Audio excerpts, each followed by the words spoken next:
All right, live from Studio 6B on a Tuesday night, August 13th. Glad you're in.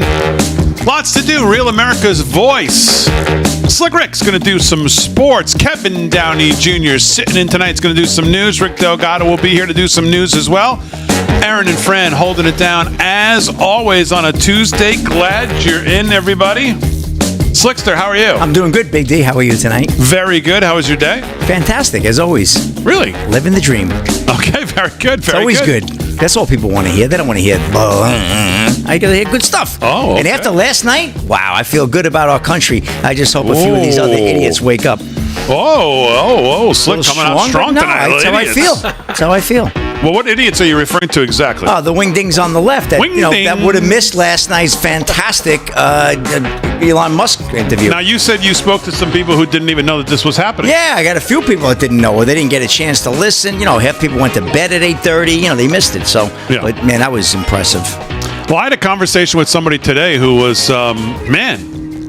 people think I'm Debbie Downer sometimes. I think I'm just realistic. That's what You're I hear. Like a bottle of sunshine. I think I'm somewhat realistic to the facts on the ground. Plus, I talk to people, on the inside, and I talked to someone today who, he's got Trump already losing. He's got Kamala for 4. He's got us basically the end of the country. Oh, he's about right. I said, man, and he makes the point of saying that, with the media helping her the way they are, and you see these videos, he says, I talk to and I see these videos of these people who go, well, she's a woman, so I like that about her.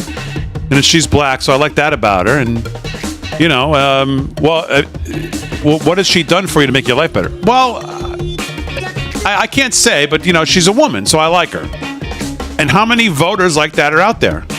And that's what he concerns himself with, that there's just people who they just don't care. They vote at their own demise. The young people are going to hear her say no tax on tips, and they're already inclined to vote Democrat blue anyways. And they're not going to realize that Trump said it first, and and they don't care that she's a chameleon, that she's reversing all her policies. So he goes through this whole diatribe with me today about how it just doesn't matter. And all these young people are going to vote for her, and she's going to, she's killing the ads. He says, everywhere I look, I see ads from her. And he's already got them losing. I said, what? I said, are you nuts? I said, that's close, but I don't have them losing. And give her some time here. She's going to have to do something. So I'll get into more of what he said, but because I would say he's kind of an insider on a lot of what's going on at the Trump campaign. So, not the campaign, but just what's going on in media and what's going on with the two camps. He watches a lot, goes to a lot of events and things. So, Kevin Downey Jr. is here. How are you? Good, man. Thank you. Thank you for having me. How are you doing? Very good. Very good. Now, you were not here with us last night. What did you have a chance to listen to the president and Elon Musk last night? I did, and I'll tell you, I thought it was a great interview. I thought the lisp that somehow got onto the thing was a little annoying, but yeah. I was able to get through that. I don't know if that was part of the hacker thing or, like we said earlier, maybe a hitch in the giddy up, what have you. But I thought he hit a home run, a grand slam. Trump did, and I'll be honest. I think this Kamala mania is like Beatlemania. It's manufactured. The Beatles manager actually paid girls to scream for them, and it caught on. And I think that's what we're seeing today. I got something from this site called Riding with Kamala, and it said, Trump's having a meltdown because he's a bully. And I looked at the people who were commenting, and all of them that I checked, I didn't check all of them because there were thousands of them, were fake accounts. Those accounts where they friend request you and they haven't changed their picture in 4 years. And they haven't posted anything. But 40 years. Yeah, but suddenly they want to be your friend. It's all fake. So if you get something from Riding with Kamala, it's fake. Everything about it is fake. It's 29,000 likes. That's meant to scare us into believing that there's this whirlwind of Kamala coming out. But I don't believe it at all. It's fake. I promise you, folks. She's going to have her bump. She'll have another bump after the DNC. And she'll have a bump, I'm calling it now, when Biden steps down and hands her the White House. That's when she'll get a bump. Oh, okay. A couple bumps you have coming up. Throwing that out there. Well, yeah, so just to finish up on this conversation I had this morning, Thinks the young people are going to vote. He thinks the ad spend is going to do well. And I guess the main thing is we worried about the people around President Trump and the campaign, and whether these rallies.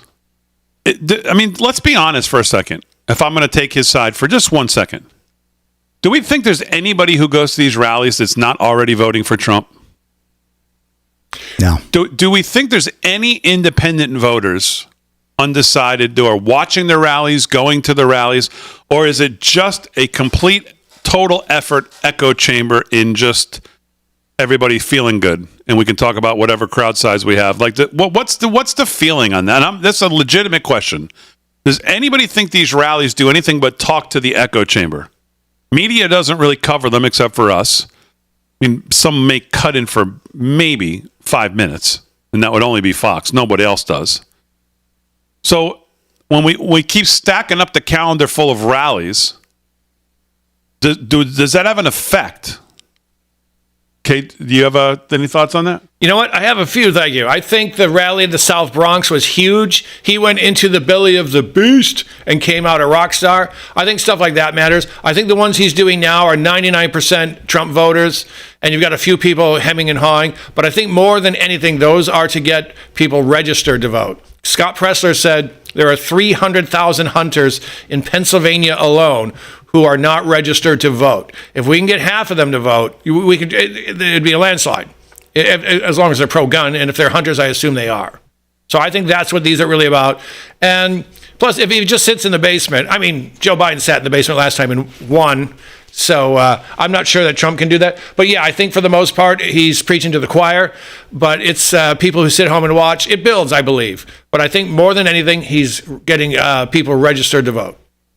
Slick, do you have a feeling on this conversation I had this morning about the rallies just being an echo chamber and why we stacking up rallies? Let's go do some town halls. Maybe he has to more go into, not that places like MSNBC are going to do a town hall with him, but he's got to try to find other ways to get to swing voters, independent voters, undecided voters, and doing these rallies, as many of them as he wants to do. It's just I don't want to say it's an effort in futility, because it's obviously not, because I saw someone in the chat said people who go will go talk to people. Okay, but it's really people who, no matter what, are going to vote for you 99% of the time anyways. Well, last night was definitely an opening to him doing something like that, going on X, being with Elon Musk, who was always kind of considered more of a leftist, although he obviously is coming to the bright side rather than the dark side, which is a good sign. I think that some of the people that go to the Trump rallies go with friends, and they may not be, they may be Dems or they may be undecided. I really do believe that some people do get swayed there. But overall, I agree with you. I think he is preaching to the choir, and I definitely think he needs to go into the belly of the beast. He needs to go into some of these heavy, some people are saying he needs to get into Chicago. I agree. Dangerous as hell. I worry like you can't believe. I hope the security is beyond, because that's the place where something bad could happen again, right? A place like in Pittsburgh, that definitely in Chicago. But I think he needs to get in Illinois, Big D. I think he needs to get in some of these others. I think you can't waste your time in California. That's a lost cause. But some of these other swing states. You can't waste your time in Illinois either. You got to talk to swing voters in Pennsylvania and Michigan. Wisconsin, Nevada, Georgia, and North Carolina. We got to sew up all of that support. Where are the independent voters there? Go talk to those people. Yeah, you're right. That's his path to 270. And by the way, Real Clear Politics right now has him at winning the Electoral College if it was held today. He's at 270 plus. So I think they have him like 283. Okay. But if she wins Pennsylvania, no surprise here because it always is. Pennsylvania is shaping up to be, the heart of this election, and it could come down to a few thousand votes in a couple places. That's how tight this thing's going to be. For us to act like it's not going to be that, we're just fooling ourselves. Mm-hmm. It is going to be that tight. And Pennsylvania, if he wins Pennsylvania with the other ones that you would think be a given, he's at like 283. He's there. But if she just flips that one, then I think she's at like 274, and he loses. I don't think she has a path without Pennsylvania. If I were Trump, I'd be going more into Pennsylvania. I'd be calling her a lunatic less. I'd be playing all just on the topics. Kamala can't win. She can't. She'll fool a few people. Yeah, I want to close the border. Well, you didn't. I want to stop taxing tips. Well, you voted to do it. And I don't know if she's done it yet. But a while ago, Trump said, I'm going to leave Social Security alone. Watch for Kamala to jump on that bandwagon, too. Because they're trying to erase everything she's done, and now they're ripping off what Trump is saying. He said about taxes first. On tips, you watch, she's going to come out against Social Security, taxing Social Security. Yeah.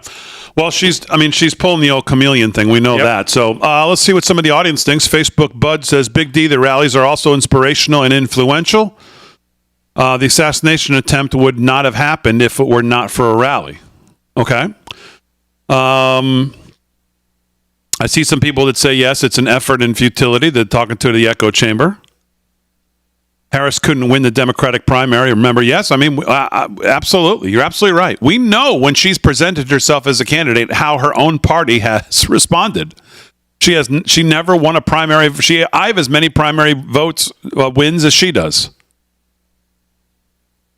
Trump needs to stop all the personal attacks, stick to the issues so she can have something to copycat, Steve says on Facebook. Well, Trump has a chance to continue to define her. I thought he did a decent job of that last night. Mm-hmm. I thought he had more opportunities to do it, but they kept circling back to some other things that I thought they had already covered. But I think last night overall was a huge success. Yeah. And the list thing is not him. I think that was me and Fran talked about this because I was really interested in it. And I said, unless he had dental work that day, which he probably should have said something, it sounds to me like that's the compression on the audio and whatever microphone they gave him. There's pictures out there of him doing this event from a table, and the phone looks like it's on the table right in front of him. He was kind of like, it looks like he's leaning down to it. But certainly, I don't think that was him. Fran, right? Do you think that was the compression on this? That's part of it. He was wearing a wireless lav mic that was on his left lapel. It was very high, and he was leaning forward. So that puts it closer to his mouth to pick up the noises. He was leaning forward. That lets saliva drain to the front of your mouth, so you're going to make more slurpy noises when you talk. And the compression and the noise reduction from the speakerphone to listen to Elon made all of that noise much louder than it really is. Yeah. I don't think that's the way he's talking, unless he had some dental work done. I don't think that's him. Now, Elon, I think somebody must have said something, because I believe Elon released the whole entire interview again today, and he said, here's the full interview with better audio. And I listened to we listened to about a minute of it in here, and you couldn't hear any of that. It sounded Trump sounded completely different. Yeah, they were recording on their end also, so that probably is clean, and all the compression and noise reduction from going to spaces was what caused it. Yeah. All right, just getting started. We'll talk more about what came out of that discussion last night with Elon. We'll do sports with Slick. Kevin Downey Jr.'s got the news. Rick Delgado, we don't even know if he's showing up, but whatever. What can we do? So, live from Studio 6 on a Tuesday night. Delgado's in the house. Oh, thank God. Now we can start the show.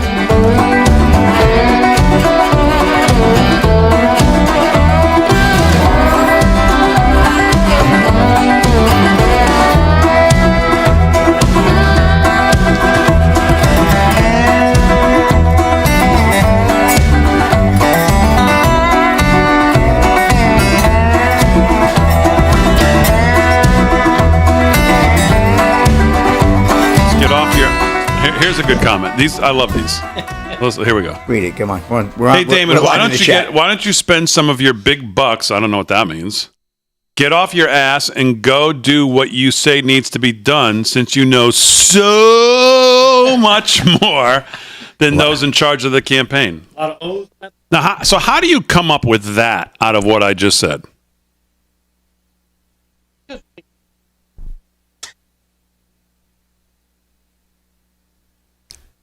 Too funny.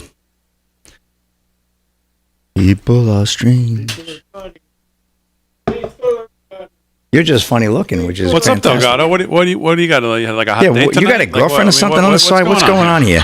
Prom? We're talking about you now. I was going for a tux fitting. Okay. Yeah, you got to go fitted for a tux or something? Yeah, well, the prom's coming up, junior prom, August 23rd. August. No, that's the sophomore. Oh, the sock hop. Yeah. Sock hop. I can see you hopping in a sock. Sophomore sock hop? No? I think my mother did.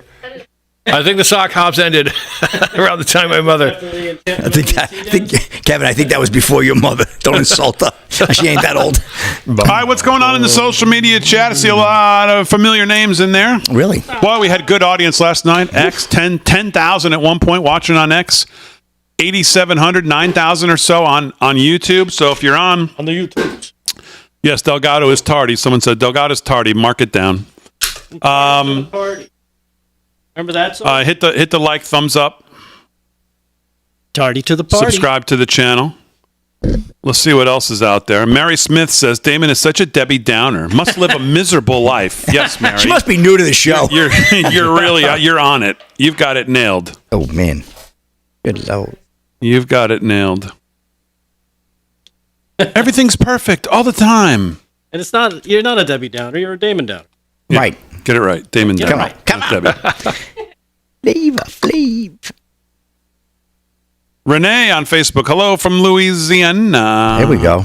Louisiana. That's a nice. Greg Willie on nice Facebook. state. Hello, 6P. Love the show. I saw Harry on the highway in Really? the Facebook chat. He's Was he working. on the highway? Oh, I thought he was working. Harry on the highway in the Facebook chat. At least someone's saying them. Yeah, right. Nobody's seen him. I was just thinking the same thing, I Frank. I don't even know if Harry walked in. I don't even know if I wouldn't recognize him. Yeah, I wouldn't recognize I don't know him. what he looks like. Well, No. he usually doesn't have a shirt on. Oh, yeah.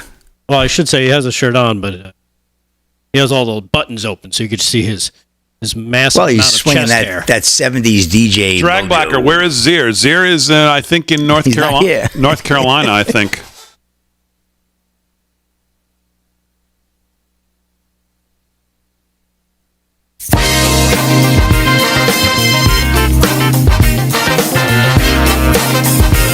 All right, live from Studio 6B, 17 past the hour on a Tuesday night. Glad you're in. Slick's going to do sports. Rick Delgado has arrived. He's going to do the news. Kevin Downey Jr. is here. He's going to do some news as well. Mr. Delgado, how are you? I am good. People would like to know why are you tardy tonight? Am I tardy to the party? Junior prom, bowling. What were you doing? Sophomore sock hop? Sophomore sock hop? No. No. No. Connor had a game. I wanted to go check it out. Oh, very good.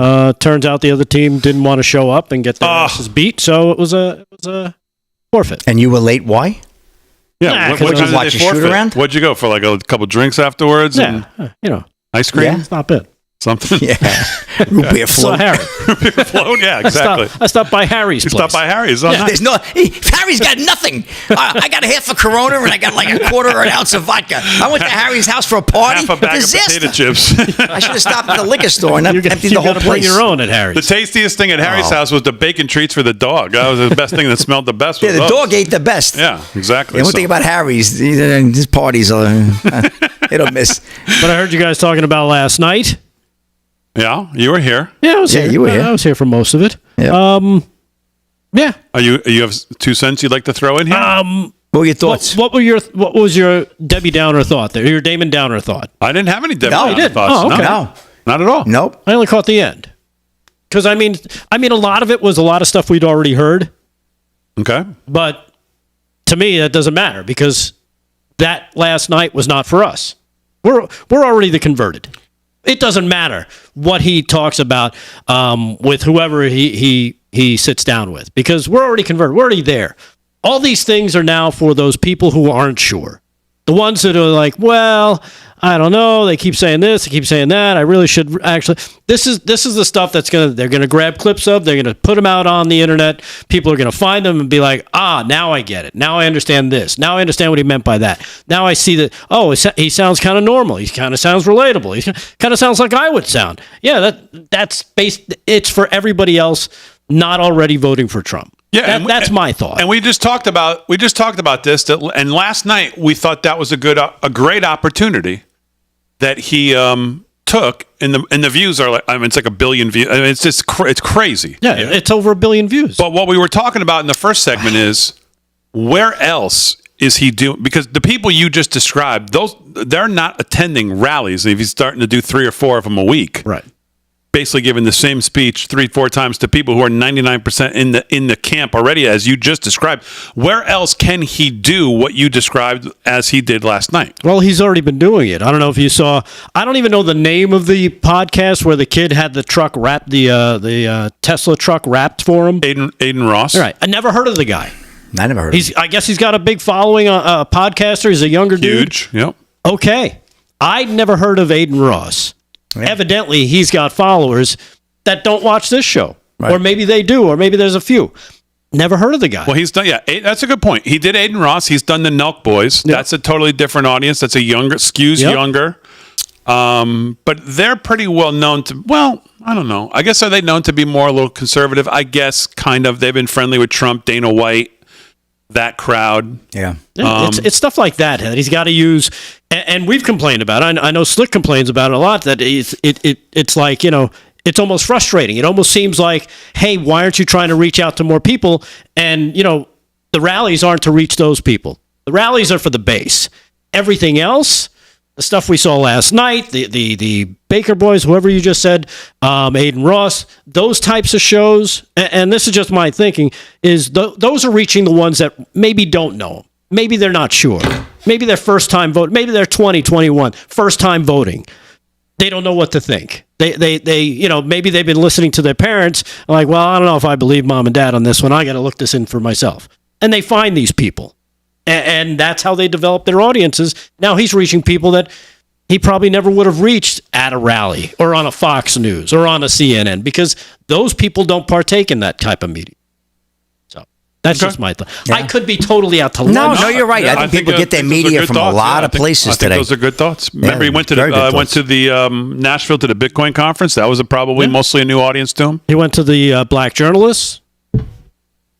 Yeah, that didn't Yeah. necessarily go as well, but I thought that went great. I thought- The fact that I he was waiting showed for the up, crickets. Yeah. Kamala didn't. well, you have to And- look through it through the lens of how the media is going to. I mean, Right. Oh, of course. Well, don't look at it through that lens. Look at it through the lens of, hey, he showed up, did what he needed to do. The crowd wasn't booing him. They were kind of along for the ride. And I think that's the way you reach these people. Yeah.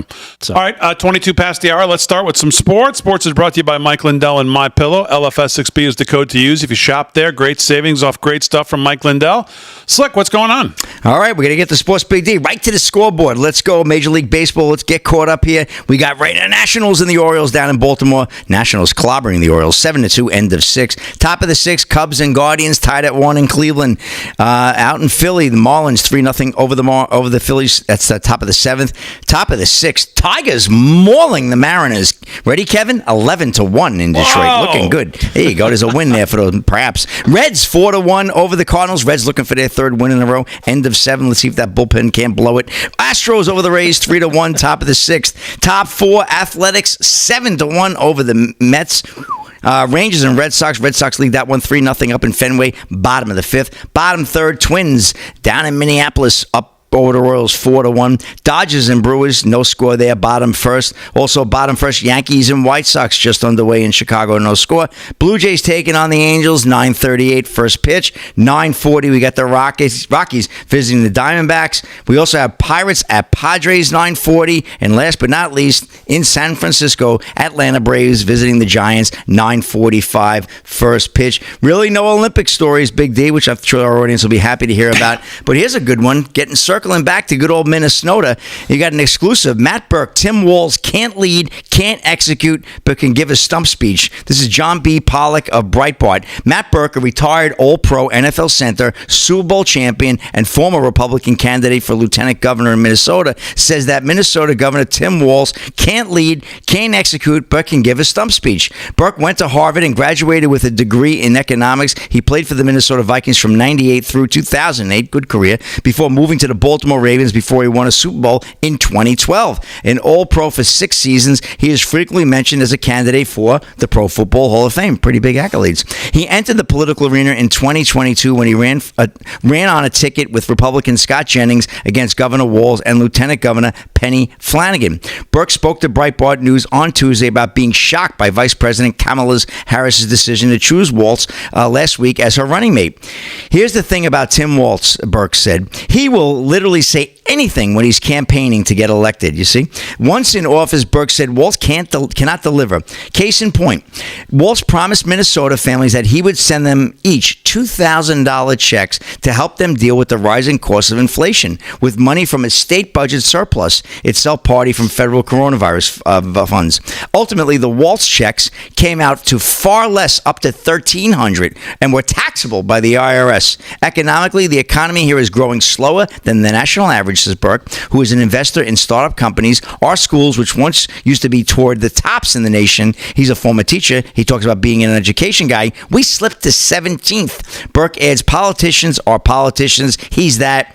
We hold most politicians to a party low standard when it comes to telling the truth, but can you totally actually get the job? Can you govern? Can you lead? Minnesota leads the nation in fraud, he continues, noting that the state's worst in the nation record for coronavirus scams, including a $250 million fraud case involving Feeding Our Future, a state block program to feed poor kids. Burke also reports that the Minnesota Teachers Pension Fund has been accused of overstating the returns by underreporting its fees. When things go bad, they all fall on your desk, he says, holding Walz responsible. Burke says that Walz, shucks, small town guy persona is just an act, noting that he and Jennings won much of rural Minnesota in 22, while Walz's strength was in urban areas. So more or less, he's saying Walz, he's a fraud, and don't vote for him, obviously. So that's a former Minnesota Viking center, All-Pro, and possibly Hall of Fame candidate one day, Mr. Burke. It's a wrap.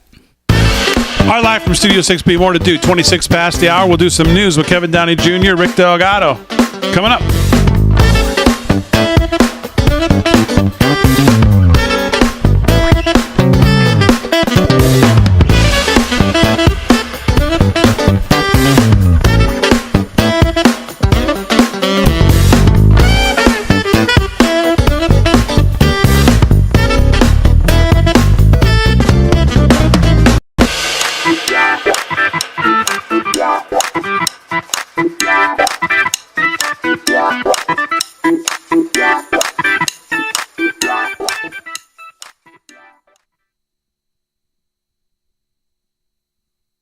There's races tonight, aren't there? Tuesday. It's got to be primary night. I haven't really heard of it. Yeah, I think so. Let's see.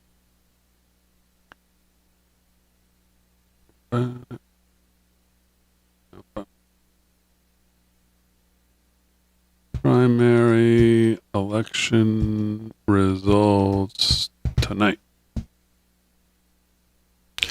Ilhan Omar is up for her primary tonight. I think she's going to win. I would love to see her go down. Oh, that'd be Wouldn't that be fantastic. Like great? the other one, that other witch, she got knocked out last week, Yeah, right? Cory Bush is out, and that other knucklehead, Jamal Bowman. Oh, man, the character. They're all... All right, Minnesota House primary results tonight. Let's see. Polls close in 31 minutes. Yeah, they're an hour All behind. right, so we got no... Polls close at 8 o'clock, huh? It's it's 7:30 Omar running in against Minnesota. McKenzie and Samuels, District 5. All right, we'll keep an eye on that. Well, Patriot Lisa 60 says, "Oh my God, you guys don't know the half of how creepy Walz is." Oh. Yeah, that's on Getter. Do you see the video I sent you, Damon? You get a chance to look at it? I sent it to your text. I think I got it on my phone, yeah. It's it's bad. It's cops pepperballing a family. Get in your house. Get in your house. Why? And they go, light them up. And For what? Where? Minneapolis during 2020. Oh, really? Why? Yeah, let's talk about that. Well, what was the one with, wasn't there a woman that spoke today? I got a Fox alert earlier today that she spoke out about she was arrested for violating some coronavirus policy Yep. at the Walz, right? Absolutely. That was an interesting one. She gave testimony? Interview. Interview, yep.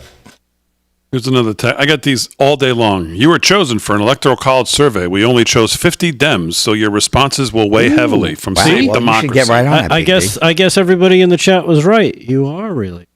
You are. Here's another one. I get these all day long.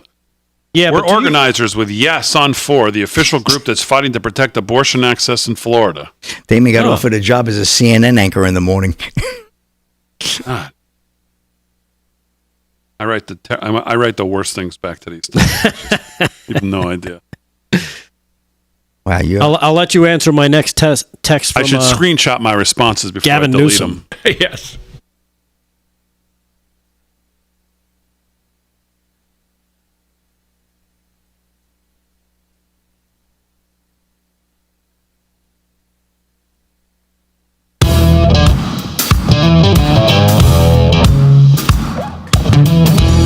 All right, 30 minutes past the hour, live from Studio 6B on a Tuesday night, August 13th. Glad you're in. Slick's doing sports. Kevin Downey Jr. is going to do some news. Aaron and Fran holding it down as always. Of course, all the great audience and all the chats, whether you're following us on Facebook, YouTube, Kick, X, wherever it is. Make sure you hit the like and subscribe to the channel. Don't leave out Rumble. Don't leave out Rumble. Yeah, I always forget Rumble. I don't know why, but we're on Rumble as well. Make sure you hit the like and thumbs up or whatever it is over there as well as we continue to try to build the social media channels. We always appreciate your help in doing that. Let's do some news right now. News is brought to you by our friends at 7cells, 7cells.com. Great stuff for your health, for your skin, they got all kinds of great stuff over there. 7cells.com, LFS6B.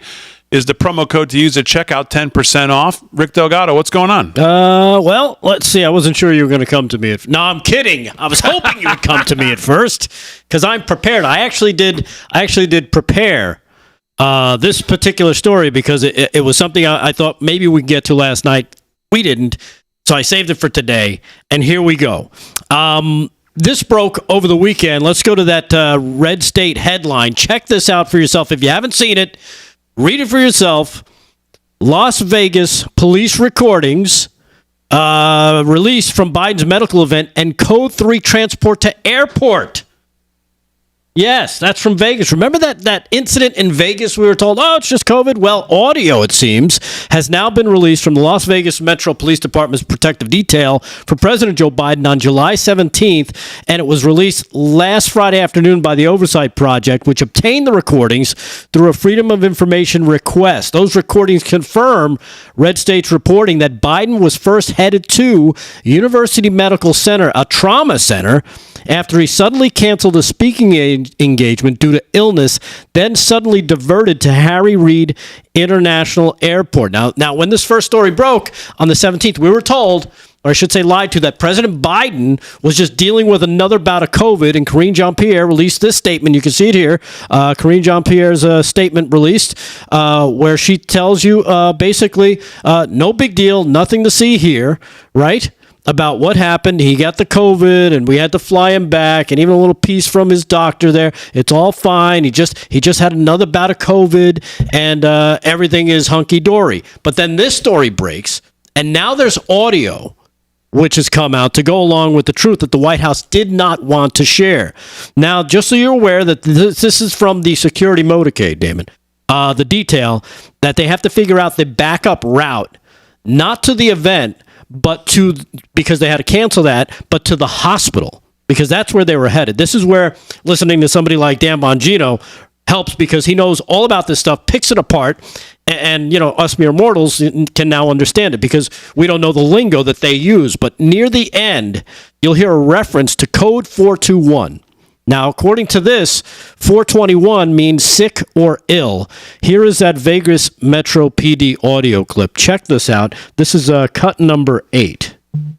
302 MC 36. I'm at Maryland and DI, confirming we're still holding these intersections. All right, so right now they're on a hold for something with the president. So if you can go ahead and let some of that north and south flow, but not east and west, just north and south, please. Copy. You'll hear the guy say POTUS 421. Okay, for everybody on the radio, right now POTUS is 421. There it is. He's being seen, so we're kind of waiting to see how this is shaping out. So for everybody's knowledge, he's 421 right now. We're just trying to figure out what's going on, and we're going to go from there. Yeah. Well, there you have it. That's according to Karine Jean-Pierre, nothing happened. It was just, he's got a little bit of COVID, we're going to bring him back. But you hear the guy say POTUS is 421. That's not a mistake. It's not like calling your wife Michael. It's something simply that just doesn't happen unless it's real. So as you know, he was taken back to Delaware and thrown back in the basement. So now fast forward to that Sunday morning following on the 21st. Can we just stay with the 421 for a second? Yeah. So does anyone know, like, what level of, I don't know, sickness what does that What does that quantify? What are the a code 421 You got the sniffles? according to this, and why they were looking to get to the hospital because it meant seriously ill or sick. COVID is not serious. No. COVID is sniffles these days, so it's not that big a deal.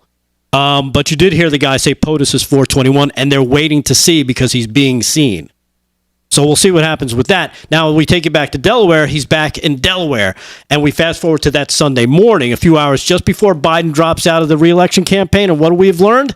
Well, according to this from Seymour Hersh, I think we have a screenshot of it. Let me just double check here. Yep, here we go. According to Seymour Hersh, by Saturday morning, Barack Obama had gotten involved with Nancy Pelosi, Hakeem Jeffries, and Chuck Schumer. And by Sunday morning, after Joe had his breakfast, President Biden was threatened with the 25th Amendment by Obama and, of course, his other friends. They made him an offer basically he couldn't refuse. According to the report, Obama said here, Obama called Biden after breakfast on July 21 and said, here's the deal. We have Kamala's approval to invoke the 25th Amendment. So now, of course, the White House has tried to push this all aside, make you believe that this didn't really happen. You didn't hear it. You didn't hear the audio of the 421. And so what do? They have Karine Jean-Pierre go on out. Here she is, cut number 9, denying what you just heard on that audio traffic call. And there's one more thing that came out over the weekend. There's this new Las Vegas police radio traffic that's published by the Daily Beast where officers were racing to secure a hospital emergency room on July 17th. They were under the impression that President Biden was having a medical emergency. What was it? He was not. As you know, the president, when we were in Vegas, tested positive for COVID. We let you all know, and then we flew back here. Outside of that, there was no medical emergency. People are still testing positive for COVID. Yeah, testing for even though he's got the all the vaccines and all the boosters. There's got to be some code that applies to her. I don't know what it is. There's some code that definitely applies to her. 420 maybe. She's a 000. Yeah, 000. Right. So I like the way she reinforced the lie. As you know, he had COVID. No, we don't know that. Right. Yeah. We know you told us. Right. Yeah, that's what you guys said. Yeah. As your reason for racing back, and from what I understand too, on that, I think I might not have it up, but according to the reporter from the Daily Mail, who was involved in this as well, and this was part of Seymour Hersh's story, she had said that they had flown back like they had the pedal to the metal kind of thing. In other words, it wasn't just a regular. They said the plane was. We talked about this the day it happened. I heard somebody was reporting on that and said they were like hammered down. Yeah, according to this here, I just found it. Let's see if it'll. But then he walked off the plane in Delaware, of course. So everybody said, "Well, see, there's nothing. It's fine." It said Air Force One flew at maximum speed to Delaware, basically to get back and put him back in the basement. Nothing more was said on Air Force One after Biden's return to Delaware. The White House told the public Biden had contracted COVID, blah, blah, blah, and was in isolation. But according to the press pool, Emily Goodwin from the Daily Mail, one of the traveling press pool reporters, said the president looked deathly pale and that Air Force One flew at a maximum speed back to Delaware. Yeah, that's kind of every day. Every day he looks like death worn over in front of the camera. He looks like he could be a Weekend at Bernie's deal every single day. But I think that's a huge follow-up on the, was he pushed out? And of course, let's face it, he was pushed out. He admitted as such when he did the interview over the weekend, cut number 5. Here it is from last Sunday. Let's begin with your decision. You're at your home, Rehoboth Beach, Delaware. What decision? Late July with your family, and you make this historic decision. Tell me the story. Look, the polls we had showed that it was a neck-and-neck race. Would have been down to the wire. Neck and neck. But what happened was a number of my Democratic colleagues in the House and Senate thought that I was going to hurt them in the races. And I was concerned if I stayed in the race, that would be the topic. You'd be interviewing me about why did Nancy Pelosi say, why did so, and I thought it'd be a real distraction, number one. Yeah. So that's total nonsense. Yeah, total. That is total, utter nonsense. This is a guy who went on Mika. We played it.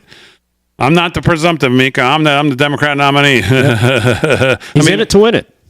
Yeah, he's Right. not leaving up until, and then all of a sudden, he makes his decision. Did you hear Pelosi the other day, by the way? Yeah. Pelosi said the other day that she didn't think that letter even sounded like Biden, which was a strange thing to say. I don't know what she's inferring there.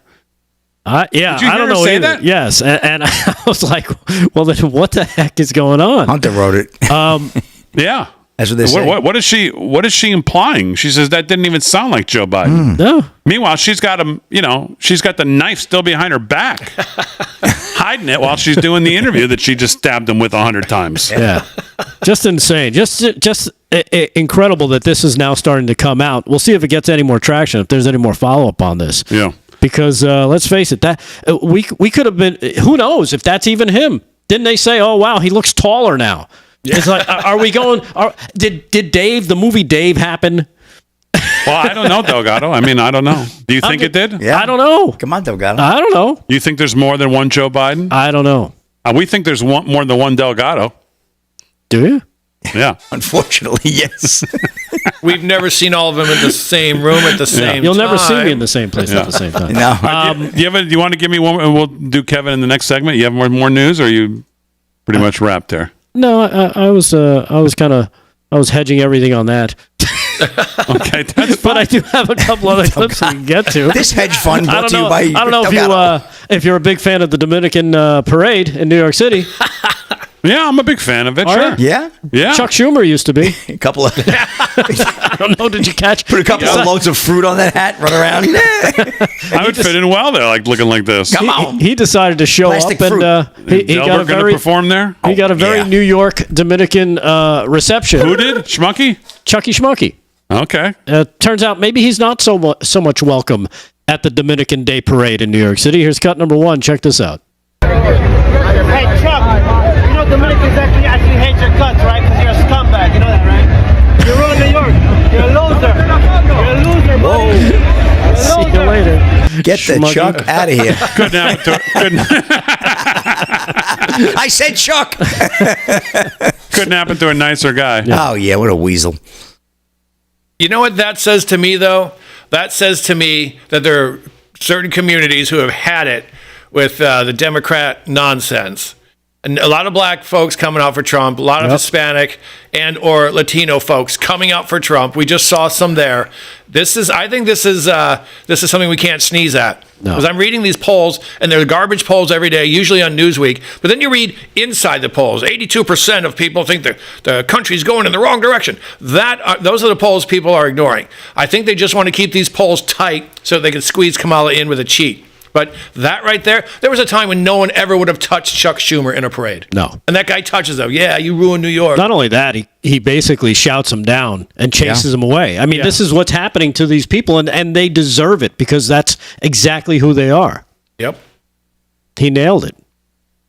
Yeah. He did. Every New Yorker should treat him every New Yorker, every Jewish person in New York should treat him the same way. All right, live from Studio 6B, more news. Kevin Downey Jr., Slick Rick with sports coming up.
All right, let's go see. I don't think Minnesota, we don't have nothing yet. Yeah, we still got 15 minutes. They're still cooking the Closes at 9.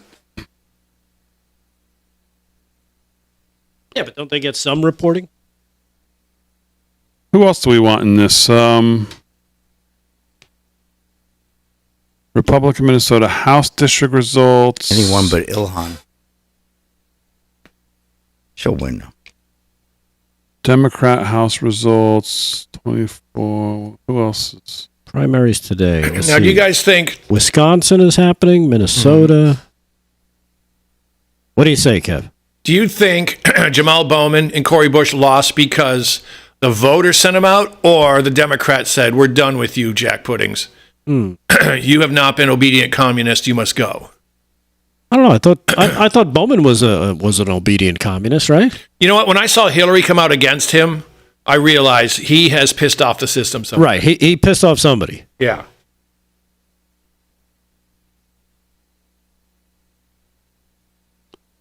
Wisconsin. Well, I guess the Minnesota races are the big races tonight. I guess the Omar race, that's the big one. Yeah, and I haven't heard she's expected to lose. Everyone just says she faces a primary challenge. Well, you have Royce White also is running tonight in the Republicans. So I'd like to see him win. According to this, CBS has this article. Ilhan Omar's primary today is latest test for Squad. She's facing the same primary opponent from 2 years ago who came within 2,500 votes of her, which is kind of close, I guess. I don't know what the number of voters in that area are, but that doesn't sound like a convincing victory.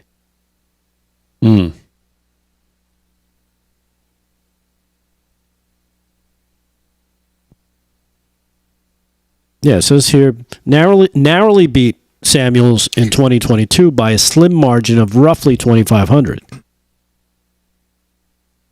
Well, she's got the Hamas vote will be out, and the wingdings will be out for her. Oh, yeah.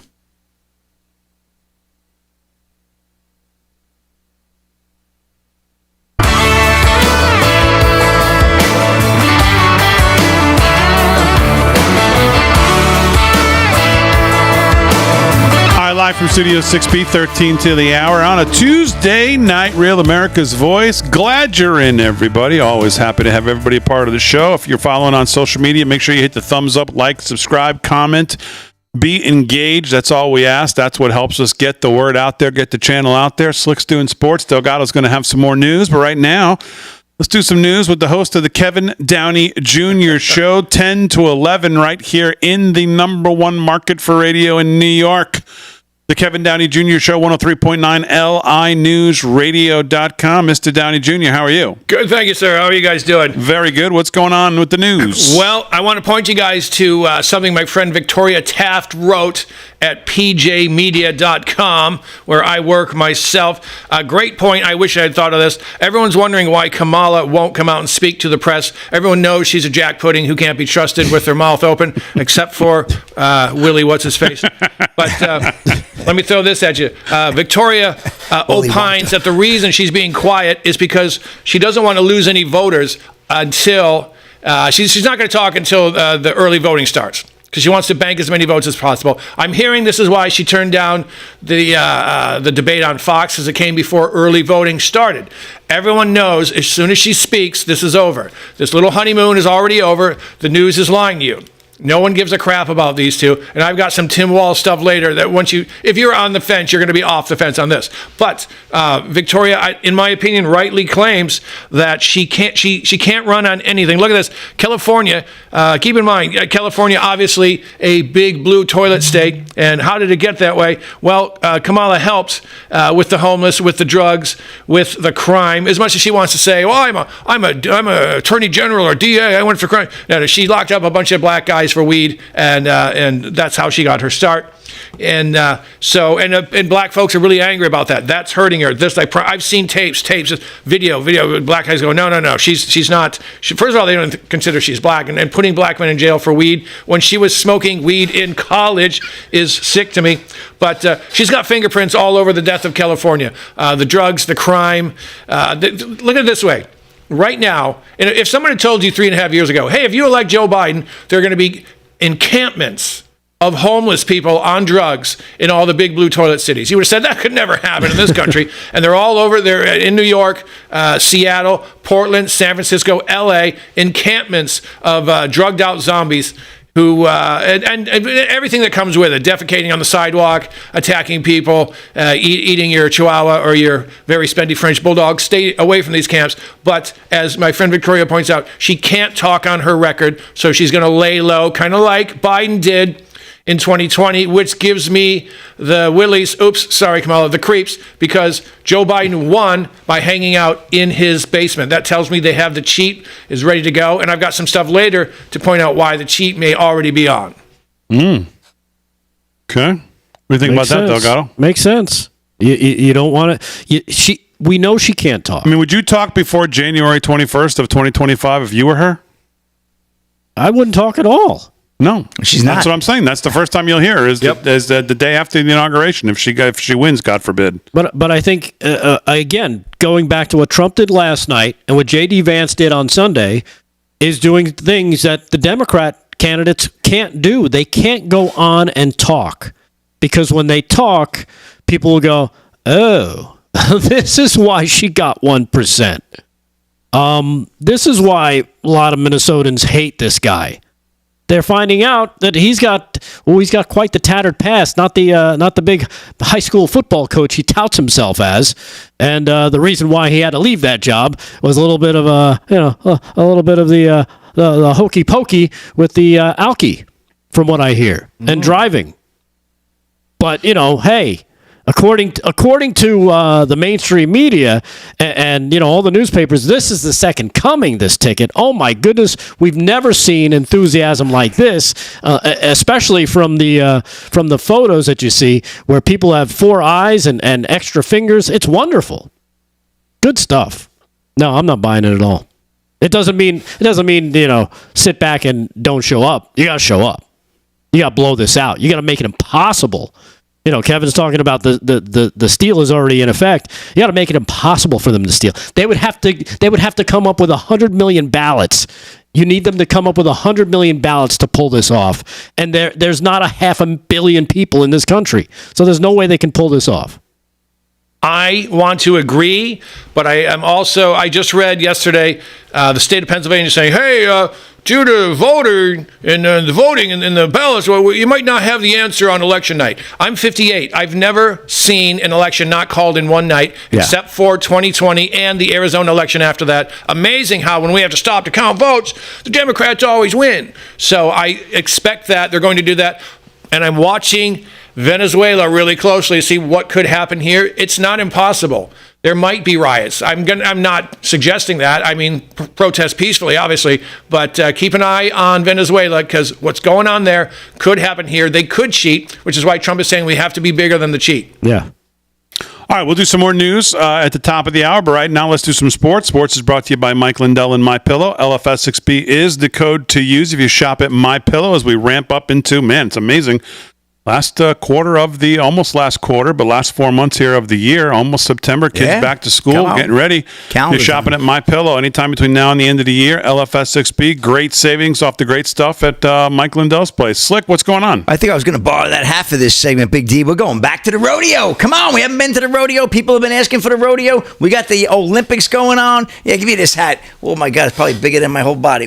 Whoa, look out, man. Come on now. Get my cowboy hat on there. I got room for 2. Don't worry. Here we go. Caldwell Night Rodeo. Let's go to Caldwell Night Arena in Caldwell. Where? The great state of Iowa. We love Iowa, right, Rick? Come on, Iowa's the best. Bareback riding, no qualified rides, unfortunately. But we got steer wrestling. Second round leader, Tyler Wagerspack, 4.3 seconds. Come on now. Team roping. Second round leader, we got Dustin Exquisa and Levi Good Lord, 4.1 seconds. Saddle Bronc, no qualified rides, but this is just underway, so we'll get some rides in before it. We got a 4-day event here now. Tie down roping, second round. We got another tie. Zane Kilgerson, Brushton Minton coming in at 8 seconds. seconds flat each. Barrel racing, Casey Mowry, 17.1 tenths. Good time there. Bull riding, well, you guessed it. No qualified rides yet. A lot of bull going on, but no bull riding. Total payoff on this rodeo, $374,250 buckaroos in the bank there. Well, guess who's back in the news? Oh, yeah, you know it. Good old Colin Kaepernick making noise here. And, well, here we go. We got a story. Delusional Colin Kaepernick says he could still lead a team to a Super Bowl win. Dylan Gwynn of Breitbart. Come on now. You can't make this stuff up. It's August, which means it's time for Colin Kaepernick, the NFL's original anthem protester, who hasn't played a snap in, get this one, 8 years. Can you guys believe it? To tell everyone he's ready to lead a team to a championship. And this year is no different. Kaepernick was in Paris, where else, for the Olympic Games, and while there was interviewed by Britain's Sky News. In the interview, he told them he still desired to return to the playing field.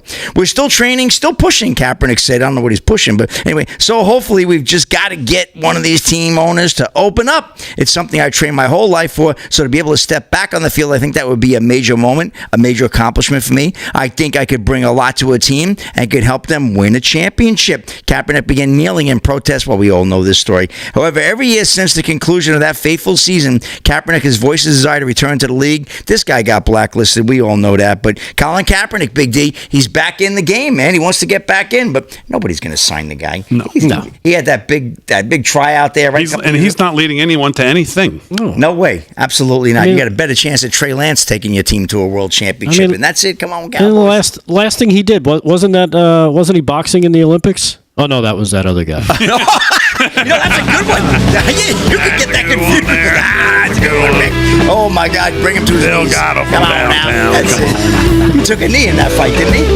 Okay. Come on, Big D.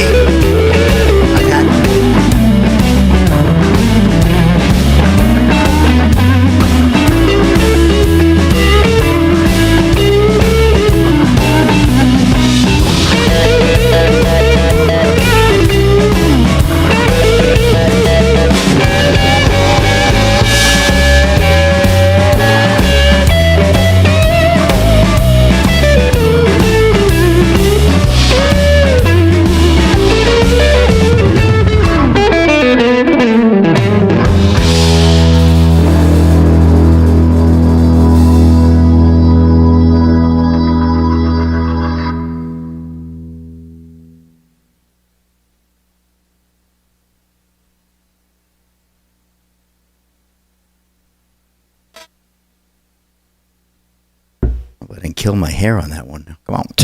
Are you serious? Dude, I got places to be. I got presentations tomorrow. I got to come on. Where's the camera? Hold on.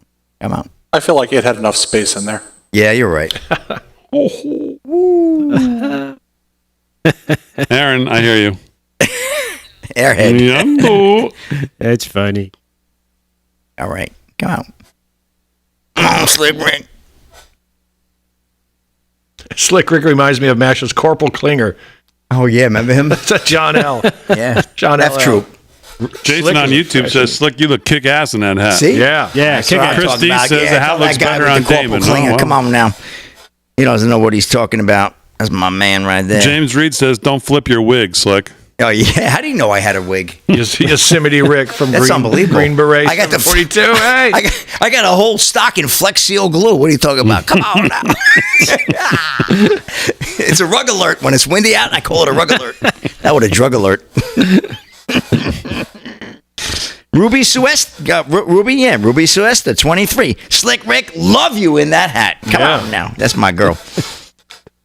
Karen Shepard says, love it, Slick. Shoot him up. Shoot him up, Cowboy. Come on now.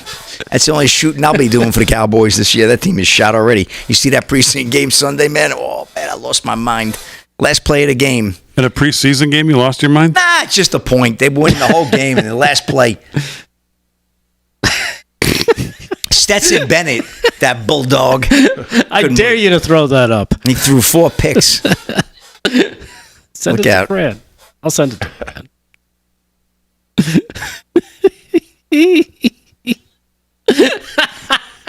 Rick was funny. I thought that went out with the 90s.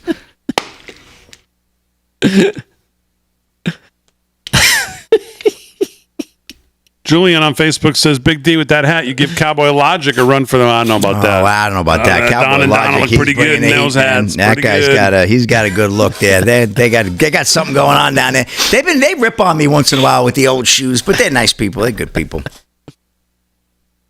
They had a young lady on there, one of the followers. She had the calendar and everything. She was a big fan of the calendar and all that. We got to get the calendar going, Big D. Come on now. Oh, will you do a cowboy theme outfit for the calendar? That's a good idea. No, we don't want to kill it with that. Who, me? No, him. What did he say? We don't want to kill it with that? No, with the cowboy theme. That what? Dallas Cowboys? No, just a cowboy theme. I'm not about horsing around. Maybe-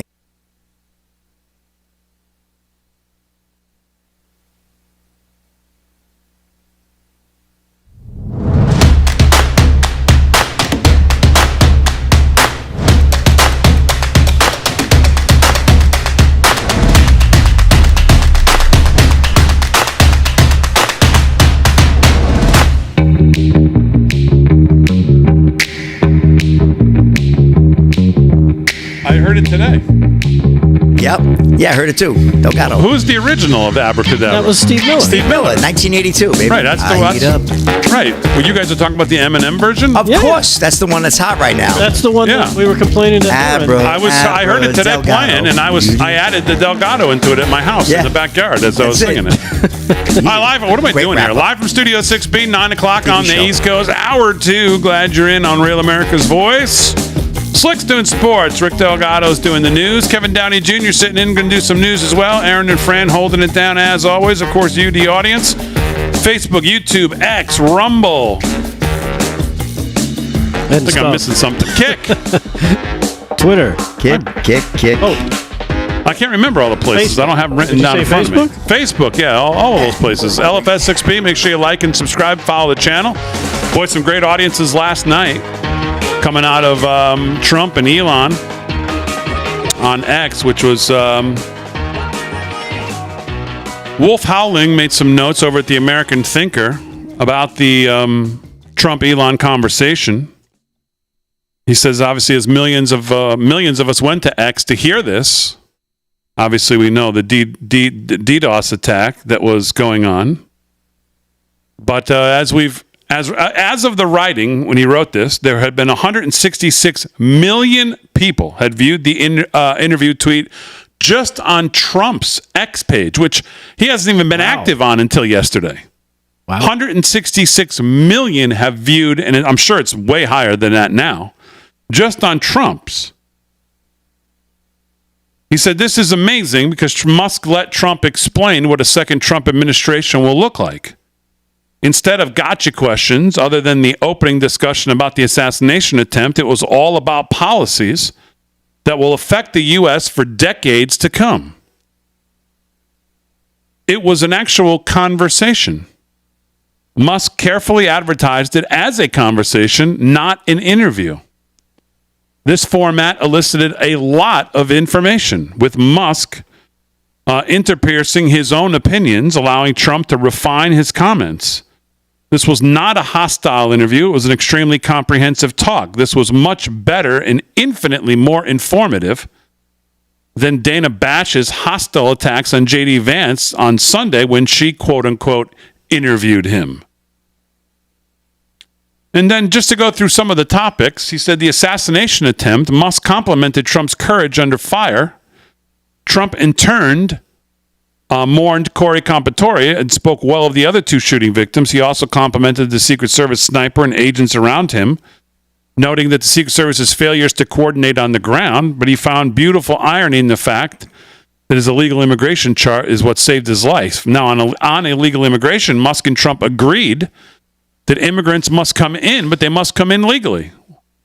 Both noted that Harris owned the border and that she and Biden could close the border tomorrow if they wanted to. No country can exist without borders and honest elections, they said. Migrant crime is high and rising because countries all over the world are deliberately sending their criminals and their crazies here to America. Trump and Musk agreed that 4 more years of this open border migration means we will no longer have a country.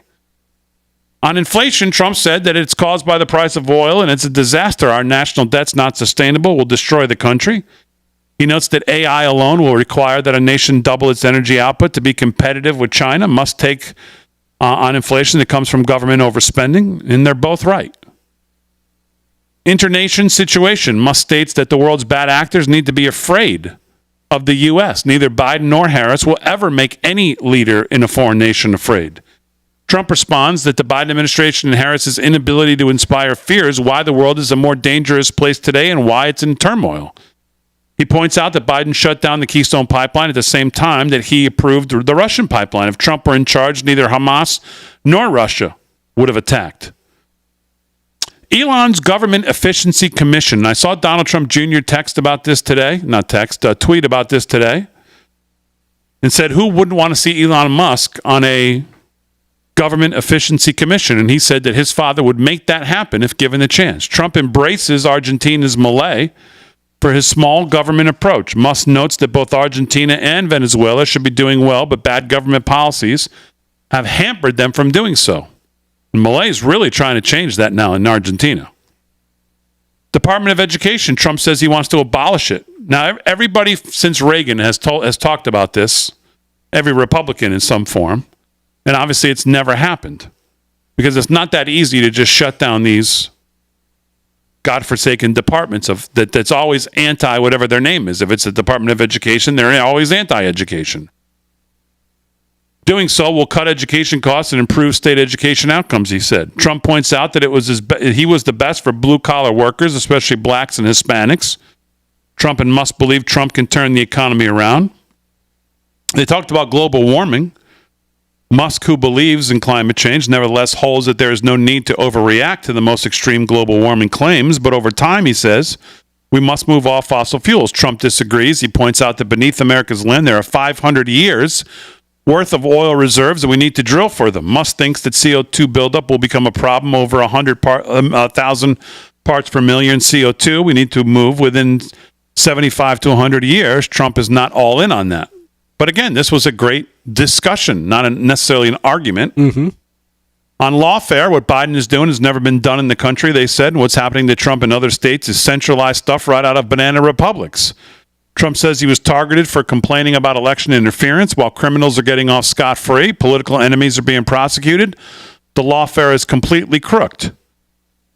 On Biden, Trump says Biden's a vegetable. Musk says we do not have a president. They both agreed. On Kamala, both men point out that she's stealing Trump's policies, pretending to be strong on crime, pretending to now be strong on the border, pretending to be for school choice, pretending to be anything that she's not.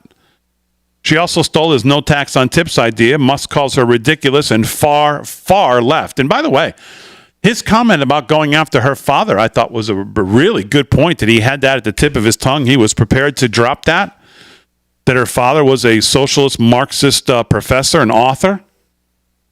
On Israel, Trump says October 7th would have never happened on his watch. He and Musk agreed that Harris is anti-Israel. They talked about the EU trying to shut down free speech. Trump also said that Europe has been taking advantage of the U.S. And then they talked about other things, grand projects, regulatory bureaucracy, number of listeners. We know over probably 1 billion when it's all said and done, at least in views, 100 million or so, 160 million viewers. As the conversation wrapped up, Trump pointed out that neither Biden nor Harris could sustain this kind of two-hour interview. And Mr. Musk explained that he's really a moderate Democrat, but though for the good of the country, Trump must win the election. So there's some thoughts on just the high-level bullet points on last night. Kevin Downey Jr., what do you think? Well, I think he's absolutely right. This is our last chance to prolong our liberties. I'm watching things go. When something happens globally, it's because the globalists are behind it. It's no accident that when Biden got in, the borders were open, the nation went just diving into the toilet in crime, homelessness, poverty, and whatnot. And at the same time, people were moving from Latin American countries, i.e., some of them very Marxist, moving people in, as the guy said on undercover camera, a guy from the State Department said they're changing the demographics of the United States. Now, when you want to take over a country with communism, what do? You need the country to fall apart so you can say, hey, we've got the answer. But they're doing this to the globe, the planet. And they're going to rise up and say, hey, we've got this 8 or 9 countries who are going to run everything. It's the New World Order, and it's really going to be Iran/Islam and China pushing that. Rick showed a video last week, the predictions for the United States from the World Economic Forum by 2030. And one of them is you're going to welcome a lot of people from other nations, and there's going to be one world government. They're telling you in this video it's going to happen. And that's what I believe we're seeing right now. They're setting the table for the globalists to take over. Now, this is interesting. Out from the conversation as we're talking about reviewing last night, the conversation with Trump, there's a graphic out here. It says, conversation President Trump and Elon Musk. Look at the user age here. Very interesting. Younger than 24, 7% of that audience. 25 to 34. One of the key demographics, obviously 25-54 is the real key demographic, but 25-34, 70%. Wow. 70% Gen Z. That's huge. So basically... 35 to 44, I'm sorry, Rick. 35 to 44, 17%. 45 to 54, 4%. We're in the 1%. Older than, yeah, we're in the 4%. Delgado went to bed early. I'm in the 4%. You guys are in the 1%. I'm in the 1%, man. But if you put that together, that 25-54, what does that total up? 91%. Wow, that's monster. That's the right. whole, That's the whole market. That's 70, the big. That's 17, the big demographic. 7, no, carry the 1. 87 plus 4, carry 91. Yeah. Thanks, Big Enos. Do math that's here. a great thing you got there. Yeah. Calculator. No, All five fingers. Now, how about the genders? They only labeled 2 genders here, female and male, so they get away with that? They can do that? Ooh. I guess I'm not a part of that. I don't know. I'm exploring genderqueer. I don't even know what that means, but it sounds funny. Sounds funny. He'll stick around. So there you go. And now it's pretty well split, 46-54, which also is interesting. Yeah. Well, I thought maybe it would skew heavily male, but no, it wasn't. Nope. You know what? There's a lot of women out there, I guess, who actually give a crap about the country. Not what we're told, that only care about if she's a woman and if, oh my God, it's got to be color, it's got to be this, it's got to be that. No, they actually care because they have to deal with it themselves. Now, the one part that stood out for me, and you mentioned it early, is this wasteful government spending commission, which I know, what do you call it? It's Senator Langford releases a big list, right? But Rand Paul also identified $900 billion in government waste back in 2023 with what he called his Festivus report. I think if he got together, Elon got together with somebody like a Rand Paul and a Langford, they could probably, carve up a lot of the wasteful spending. And they could direct that towards, let's just direct it towards our debt, not the deficit. Both things are different. The debt, what we're actually, the 30 plus almost $40 trillion in debt we're looking at right now. If they could do that and get us going in that direction, plus eliminating some of that, that high-priced war machine stuff that we do in every other country, that might put us on a path to, being actually sustainable and not crumbling as a country. Because that's what happens. This is part of that Cloyd Piven, whatever it's called, Cloward Piven, where they try to just keep hammering the country until it falls apart under the weight of all this debt, all this crime, all this everything that they impose on it and make it impossible for a nation to sustain itself. And I think that's the plan. Yeah. I think that's been the plan for a couple of generations now. Who saw it then? I didn't see it then. No, now, once you see it, you can't not see it. Everything, the destruction of the United States is from it's from within, that calls it within the house, and it's on purpose. I promise you. All right, we'll do some more sports, more news. Good stuff coming up live from Studio 6B.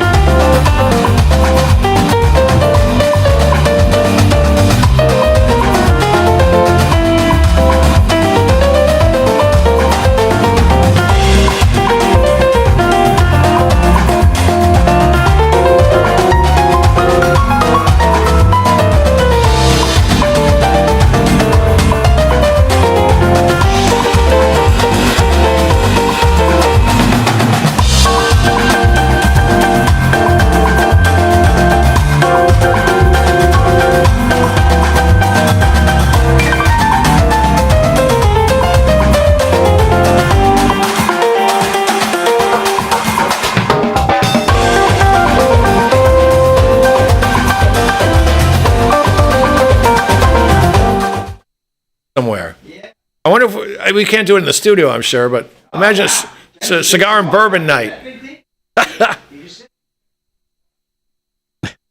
I do.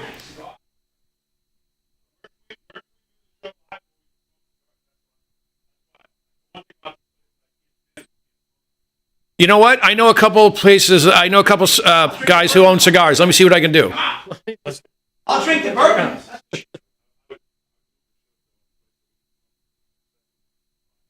Okay. There's a guy not too. There's a place near here called Smoke Therapy. It's probably 7 minutes from here. Smoke Therapy. It's in Lake Ronkonkoma. Just a nice. It's about 7 or 8 minutes from here. Closest thing I come to. I know that guy. He's a good guy. Come on.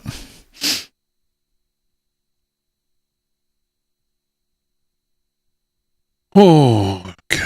We got any results here? Check. Oh, we got some stuff coming in. District 3. District 5. What's going on here? Okay.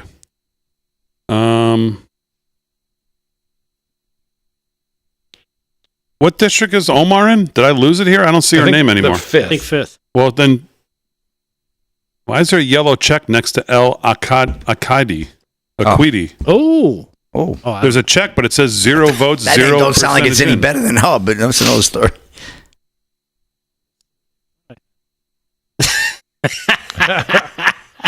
What happened? Good one in the chat. That's a good one, Aaron. So did she lose? Did she lose? No, I don't think so. Well, why is there a yellow check mark next to this Al Akidi? But that wasn't who she was running against. Oh, that's the Minnesota. Oh, I'm on the Republican side. What a moron. She's running against. God, what an idiot I am. Are you checking out at Real Clear Politics? Elon Omar, there it is. 0% still. Yeah, she's running against, what do you call it? Mackenzie Don and Samuels. Yeah. Sometimes. What do I have reads here? What do we have? I'll find it. Wellness Company and Patriot Mobile.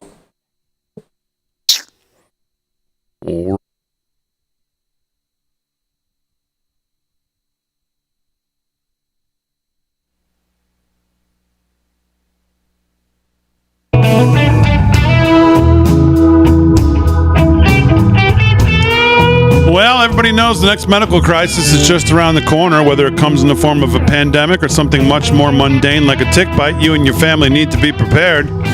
That's where the Wellness Company comes in. You know the Wellness Company. We've had their great doctors like Dr. Peter McCullough on the show all the time. The Wellness Company and their doctors are medical professionals that you can trust, and their line of prescription medical kits are the gold standard when it comes to keeping you safe and healthy. Whether it's the medical emergency kit, the contagion kit, the first aid kit, or the travel kit, these prescription kits contain an assortment of life-saving medications and guidebooks to assist in the proper use of these medications. From anthrax to tick bites, from COVID to the bird flu, from a trip to the beach or a trip overseas, the Wellness Company has a prescription kit designed to keep you and your family safe. Check them out today. Go to www.twc.health/voice, www.twc.health/voice today and order your kit. Use promo code VOICE to save an additional 10%. twc.health/voice. Use promo code VOICE to save an additional 10%. Keep you and your family safe from whatever the globalists throw at you next. Check them out. www.twc.health/voice.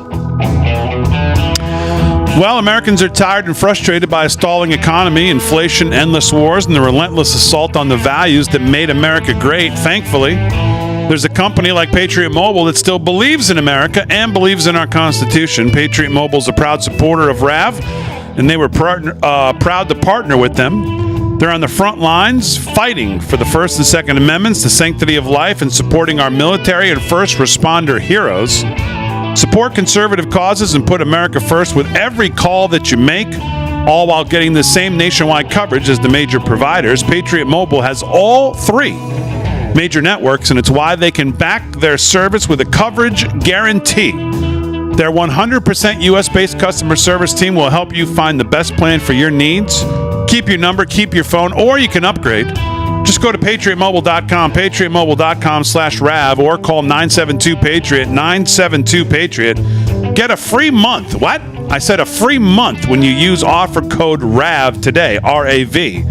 Don't be fooled by other providers pretending to share your values. Join us in supporting the only one that actually lives by them. Now, of course, is Patriot Mobile. Go to patriotmobile.com/RAV, patriotmobile.com/RAV, or call 972-PATRIOT, 972-PATRIOT for a free month today.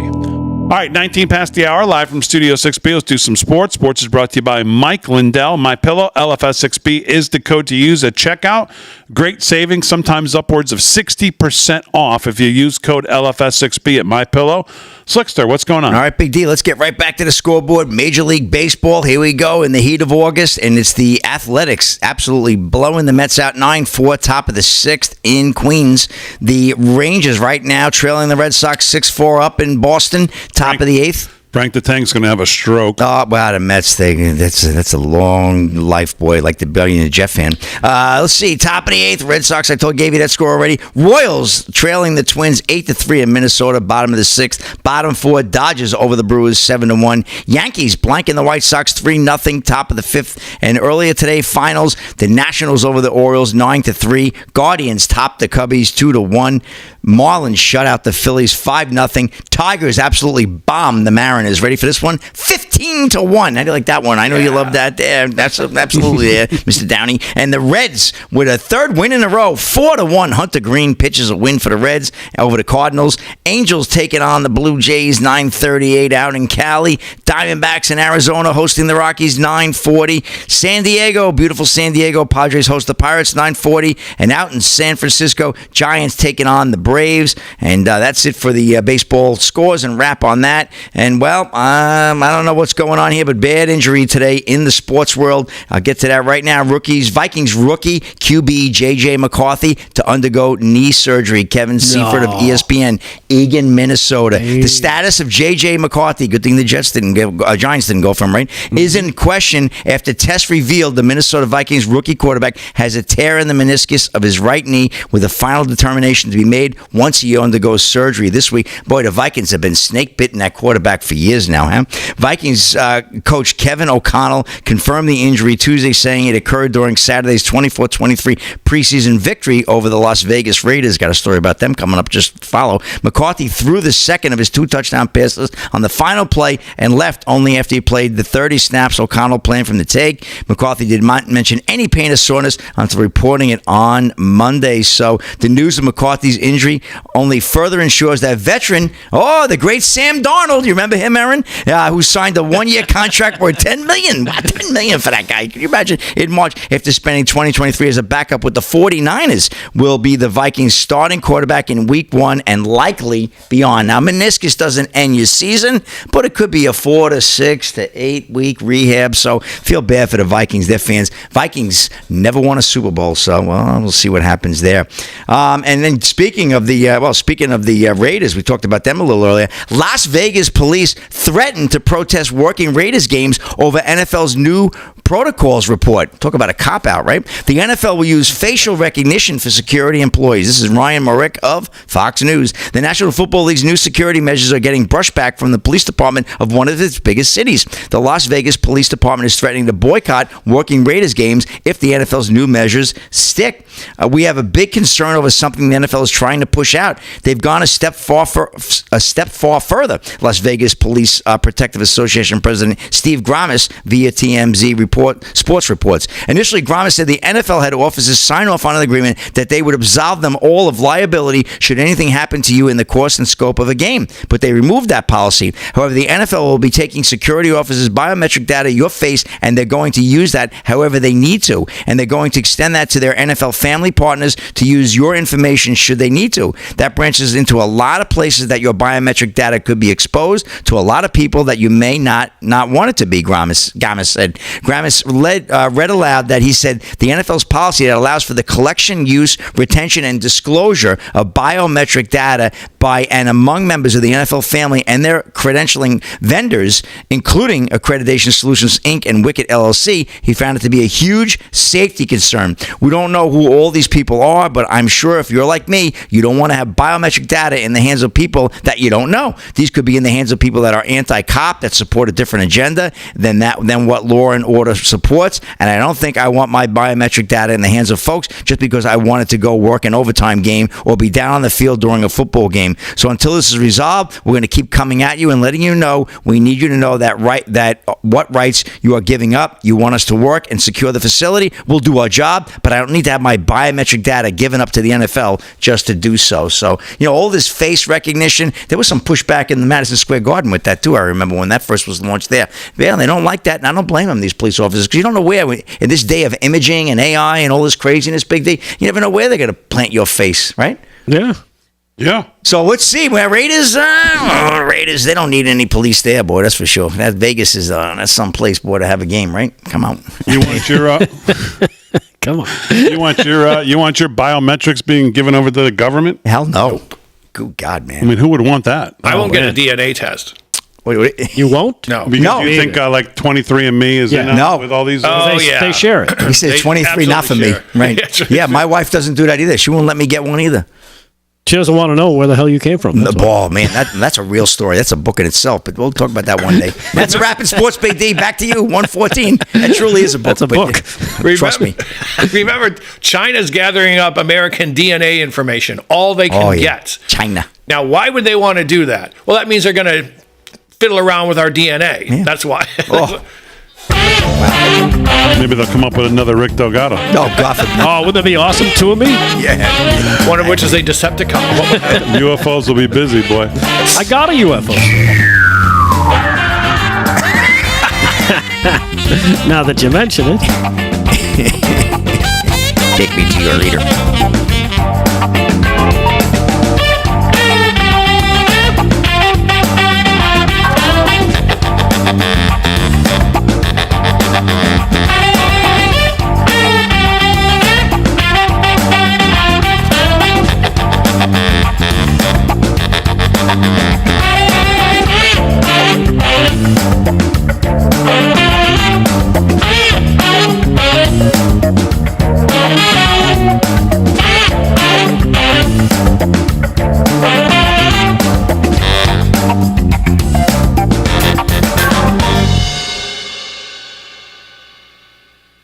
Leave it to the Tigers to get 15 runs in one game. Right. They just shot their load for the whole month. Yeah. Now it's back to save some for tomorrow. Yeah. These are my kind of comments. GRH 4345. Slick is the best. Your check's in the mail, I promise. I haven't even been on the socials. Nah, they're not talking anything about you, Doug. You're good. A couple of girls that love you, that's it. Usual. Your mom and your grandma. Your mom, your grandma. My mom doesn't even know how to use the internet. Yeah, lucky woman. She's better off. Big D, which inflation number came out today? It was the PPI, and I don't even know what it was, to be honest with you, but I think it had to be okay. I don't think it matters at this point. Nope. CPI's tomorrow. I think even if it comes in a tad hot, it doesn't make a difference. People are the next move is down. He's going to cut in September. There's no way he can't. So I don't think it really makes a difference at this point. I think we're kind of past. I mean, unless it was something really out of left field, which I can't imagine it will be. Staff Sergeant Arby, Delgado DNA test inconclusive. That's the one for the night. I love that one. That's a good one. That's why he's also in the. He's a double banger, Big D. He's in the YouTube as well. It says he's in the YouTube. Oh, he's a good one. I love. He's a good follower. Delgado DNA test inconclusive. There you go. He's on it. DNA testing. It turns out I'm 100% innocent. Who knew? Big D, do those X stats include other streaming it live? I would assume so. I would assume that's all of X, I would think.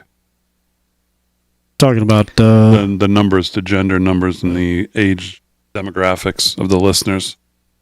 I'm assuming that's all of X. That's probably from the accounts that logged into Spaces for it. So Yeah. Is there any chance Omar could lose tonight? A lot of people are saying in the chat, did she lose? Well, again, she that wishful she thinking? just won her last time out. Who knows? Maybe this guy's going to squeak it out this time. That'd be amazing. Maybe the people, well, that'll be a good sign because that means that people in Minnesota are sick of this crap. Yeah. Yeah, well, I know. we'll see. Wishful thinking. Wishful thinking as I pass the George Floyd memorial. Yeah, aren't you going out there? Or you were just no, out I was there? just there. I love the city. I got to be honest with you. The people there really nice. Oh, they love me with these outfits. Oh my God, the people they go crazy. They're I like that city. The whole city goes crazy. No, not the whole city, but here and there. I love the place though. I do. I love Minnesota. Eagan, Minnesota, where the Vikings practice. I usually stay in a hotel right over there. Do they know you over there?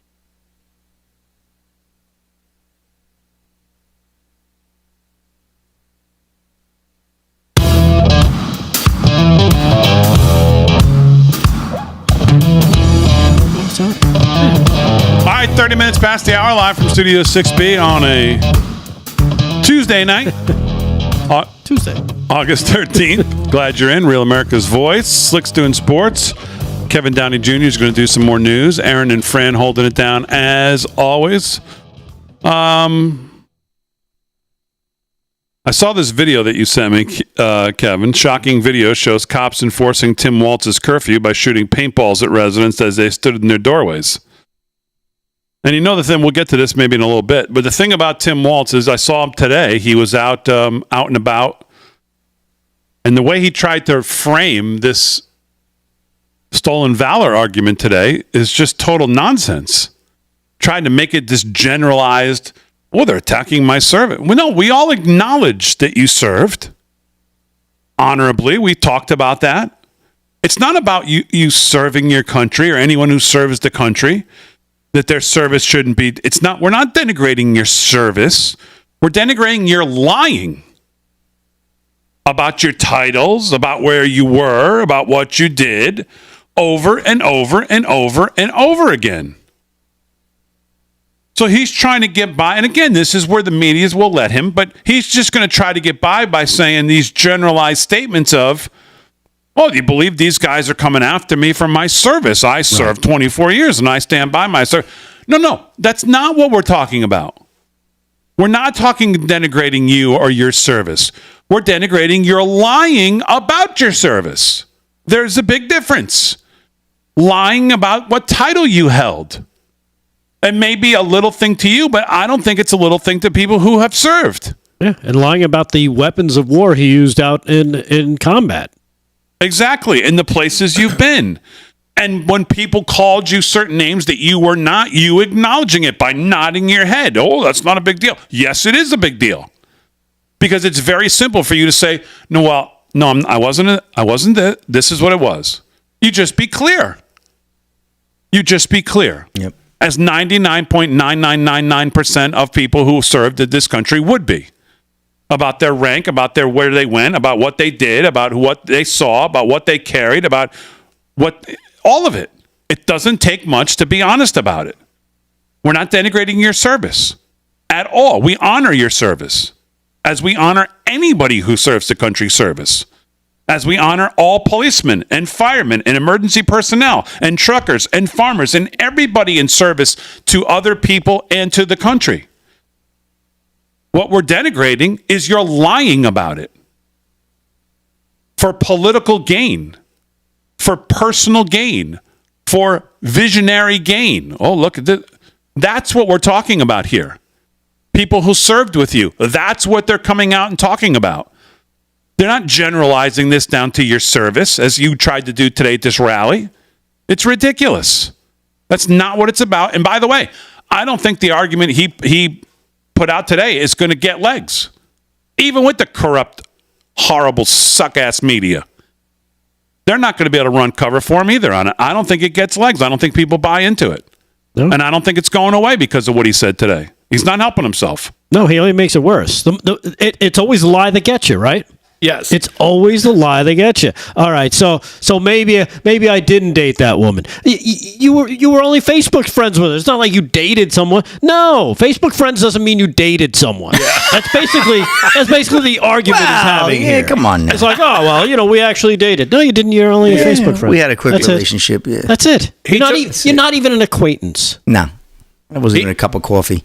He took a scumbag knob to 11 and actually played the PTSD card at one point. And he said, when I came home, all they did was show us a movie. They didn't give us anything. They just showed us a movie. Oh. Well, you were in Italy drinking espresso, looking at pretty girls, scantily clad. You commie pinko scumbag. Right. Here's what I'm talking about, by the way. Just a couple minutes here. I won't play the whole thing. But this is what we're talking about. This kind of stuff. As a 24-year veteran of the Army National Guard and a retired command sergeant major. That is not true. He was not a retired. That title is incorrect. Right. He wasn't a retired sergeant major in the Army National Guard out of Minnesota. Retired out as command sergeant major. I spent 24 years in the military, Congressman, as a command sergeant major. Tim Walz is one of those everyday people. Coach to the state champs. Teacher of the Year, Command Sergeant Major. I am a retired Command Sergeant Major in the Minnesota National Guard. I am a retired Sergeant Major in the Army National Guard. What I consider to be the responsibility and the privilege of being the highest ranking enlisted personnel ever to serve in Congress. And I'm the Democrat. What rank was that? Command Sergeant Major. So when you first came to Washington, you were a retired Command Sergeant Major in the Army National Guard. So I was an enlisted soldier for all those years, and care of troops and making sure they have the right equipment is paramount. So he's a coach to the state football champs, and he's a Command Sergeant Major in the Army National Guard. And I want to introduce to you my favorite coworker, who achieved the rank of Command Sergeant Major in the Army National Guard, and someone who proudly wears the Red Bull whenever he can. So please join me in welcoming our governor, a veteran, Governor Tim Walz. 17, served 24 years, including in Operation Enduring Freedom, retired as a Command Sergeant Major, which makes him the highest ranking enlisted soldier to ever serve in the United States Congress. He said, you have a visitor that's coming. This is Congressman Walz from Minnesota. He's a retired Sergeant Major in the Army. A retired Command Sergeant Major in the National Guard. He represents Minnesota's 1st Congressional District. So you get the point. Mm-hmm. Mm-hmm. And it goes on and on. That's what we're talking about. Now, that may seem like a little thing, and people go, oh, okay, well. No, I don't think it is. And I'm not going to speak for anybody. But I think guys who served, and I think we're seeing that, I don't think it is a little thing. Yeah, it's not. And I believe his actual title was Master Sergeant, is what he was actually forced to, because he got demoted. Correct. Because he tried to retire. What was he calling himself? Command Sergeant? Yeah. Mm-hmm. Right. And they kicked it back down, saying, no, you didn't do the coursework. You didn't graduate to this higher rank. Yeah. So he got kicked down. He got a demotion, and that's a whole different level. And even the people that were in his battalion, and I guess the guy who was in charge of it, said, look, I'm not going to come out against him and his 24 years, but. And then there was the big but of, you know what? He did not achieve that rank. And that says, basically everything you need to know about this guy. Yeah, and he didn't misspeak, as you keep hearing. Yeah. Even from their campaign. He misspoke. No, he didn't. You don't misspeak for 19 years in a row. Right. You don't nod your head in acknowledgement for all those years when someone calls you the wrong name. Yeah, misspeaking is calling your wife Michael. That's that's misspeaking. But no, in this it was intentional, because that's what he wanted it to be. He thought he earned that. He thought he should have had it, but he didn't attain it. He didn't get it because he ducked out before he could actually complete it. So, and for those that are saying, oh, well, how was he supposed to know they were going to deploy? He retired just before that. From what I understand, and again, this is coming from people that were in that battalion, they knew they were shipping out back in November, prior to him 3 months earlier. So they knew it was coming, according to those who were in that group. So that's just the reporting on that. John Kerry wrote a letter about Tim Walz when he needed his endorsement. There you go. Back in the day. This just came out today.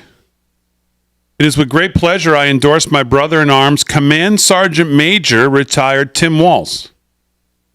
Today, veterans of every modern war except the war on terror serve in the United States Congress. Tim served our country in Operation Enduring Freedom. Well, both of those highlighted places are not true. So did he lie to John Kerry when he was going over this? Or did John Kerry lie in this? Or maybe he didn't know? But the point is the same. It's just one thing after another. It easily puts an end to it. You can easily correct it. But you have example after example after example after example for 19 years of exactly the opposite.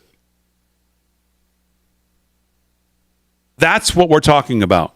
Not denigrating your service, not coming after your service, not this generalized thought of, oh, these mean guys are coming after my service. No, he's putting him on the same plane as J.D. Vance today. No one's service should be denigrated. Agreed. And then he says, and even, of course, my opponent running on the other side, who I just say, thank you for your service. Well, yes, we all agree to that, but that's not your story. That's not your story, and that's the point. Well, that's his story. It's just not the truth. And his story is not the same story as J.D. Vance. Right. The former battalion commander of Tim Walz's National Guard unit, this is coming from the Daily Beast, launched a scathing attack on the Minnesota governor over his military rank, according to reports. One of the claims is that Walz has misrepresented his rank since his retirement from service in 2005, before his unit was deployed. John Kolb is the lieutenant colonel of Walz's battalion a few months after his retirement, posted on Facebook. Says he did this by quote, he did not earn the rank or successfully complete any assignment as an E9. It is an affront to the non-commissioned officer corps that he continues to glom onto the title. I can sit in the cockpit of an airplane. It doesn't make me a pilot. Similarly, when the demands of service and leadership at the highest level got real, he chose another path. And again, that's in the Daily Beast. They're not supposed to report that. But basically, the headline is Walz slammed by former battalion leader. He didn't earn the rank. So, just getting back to, we'll do some news here with Delgado. You can continue, but nothing in the Omar race, at least as what I see right now. I'm looking at whatever this is, NBC News Live updates from Minnesota. They've called some races on the Republican side, but on the Democrat side, they've called 4 races: District 1, 3, 4, and 7. They have not called District 5. As a matter of fact, it still says 0% in and 0 votes. So we have nothing in there. That could be a nervous one. Over in the Minnesota Senate, a lot of us are interested in Royce White, and he is keeping it within the margin of error. Too early to call they have it. He's down right now, but not by a lot. I mean, he's down by 50 votes to Joe Frazier, 2,195 to 2,138, 32.2% to 31.3%. This is on the Republican side in the Senate. Obviously, Klobuchar won the primary on the Democrat side, so that's what's going on in Minnesota. In Wisconsin, Republicans, they've called District 1, 3, 5, 7, looks like pretty the standard people. District 6, on the Democrat side, they've called a bunch too. I don't think there's any names there that we're totally interested in. And in the Senate, Eric Hovde beat Charles Barman, and Tammy Baldwin ran pretty much unattended. So that's where we're at. We'll keep an eye on that Minnesota race and see if we can get anything before the end of the show. Is the Hamas caucus out tonight to vote for their girl or not? Let's find out.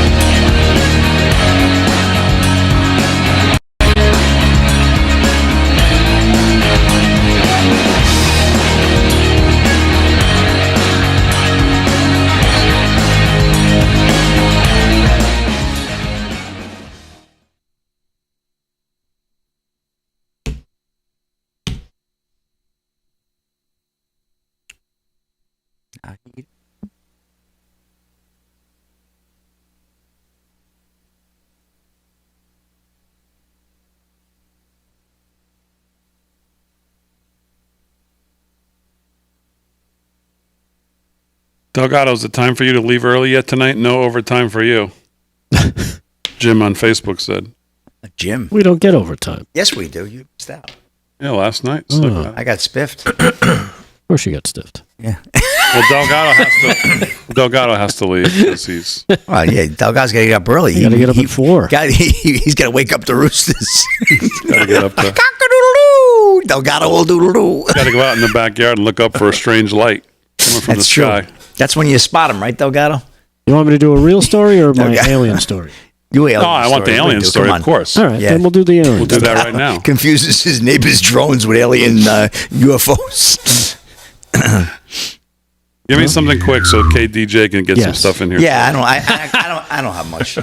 Sports is. Somebody made me twins. You remember Frank Selvey? Frank Selvey, college basketball. Who? College basketball legend Frank Selvey. Never heard of him. Once scored 100 points in a game, dead at 91. Never heard of him. He scored more points than he lived? Years? See that one? It's a good one right there. I like that one. Real Prince doll on yeah, Real Prince doll's clever.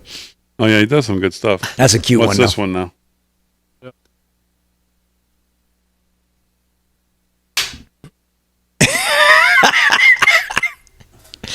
Twins. They're both you? So speaking of twins, good.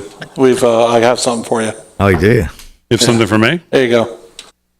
There you go. Oh, that's a beauty too, right there. Is that what's that? Looks like Herman and Eddie Munster.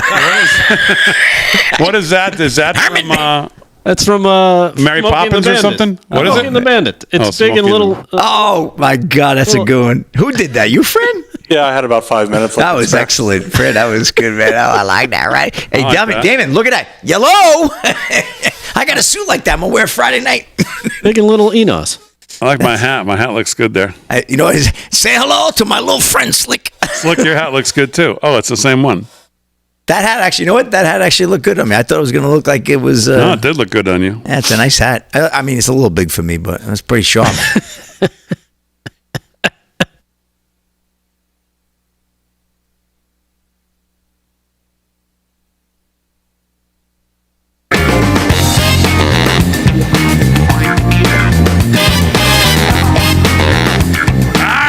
To the hour live from Studio 6B. Let's do some news with Rick Delgado. What's going on? Oh man, I can't do the real stuff, so I got to pull up this story because I know you'll like it. What the hell did I do with it?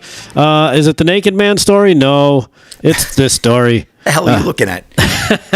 Believe it or not, is the Vatican hiding UFO secrets? Oh, Damon wants to know. Believe it or not, this is coming from the Sun. Here we go. Eerie link between aliens and church as whistleblower claims the Pope knew about a UFO crash. Bombshell claims that the Pope is hiding alien secrets in the Vatican archives and must be investigated. A leading UFO campaigner has said. Veteran extraterrestrial lobbyist Steve Bassett told The Sun it is clear that the Catholic Church knew about UFOs and has likely documented evidence hidden in their archives. You can check out this story again yourself. It is in The Sun. According to this, I guess they confessed about this. It's thesun.com. He believes the Catholic Church even thinks ETs are important, and an institution has hinted at their existence in religious paintings. I'm sure you're familiar with some of the UFOs in some of these religious paintings that they've showed over the years. Yeah. Is that the Catholic Church, we've always known, has been aware of this subject going back perhaps hundreds and hundreds of years. It's gone so far as to say whoever these beings are, they, the church, would be happy to baptize them if they wanted to be baptized. Oh, of course. Of course. Bassett's comments come after David Grush's bombshell claims last year about extraterrestrial life. Grush told congressional hearing that the U.S. possesses fully intact and pieces of craft of non-human origin. He claimed that then Pope Pius XII had back-channeled it to the U.S. President Franklin Delano Roosevelt, who ended up scooping up the aircraft. So there you have it. You can't believe none of this story. Something that, they testified in Congress to this. Kev, before you do any news here, do you have any thoughts on this story?